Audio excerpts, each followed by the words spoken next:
الله الرحمن الرحیم. د افغان دارالعلوم د نشراتي صفحې لیدونکو هیله لرم چې روغ او جوړ یاست. زه نن غواړم چې د الله جل جلاله د نویو نومونو څخه دغه یو نوم فایدې او وختونه بیان کړم.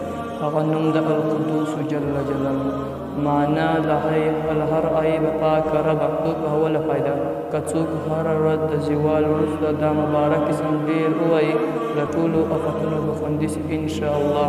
دوهمه فایده: که څوک د جمعې وروسته سبوح القدوس رب الملائکة والروح 185 ځله ووایي او په ډوډۍ یې ولیکي او ویې خوري، له ټولو آفتونو به خوندي شي انشاءالله.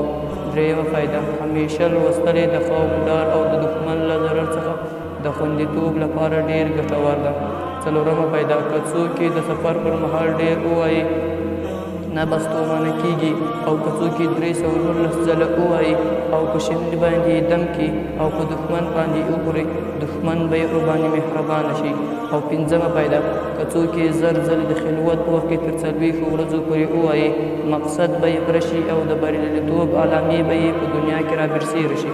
او شپږمه فایده: که څوک د شپې په اخرنۍ برخه کې تر 1000 ځلې ووایي او بیا یې په ځان باندې چوف کړي، ناروغۍ څخه به وژغورل شي انشاءالله. من الله التوفیق.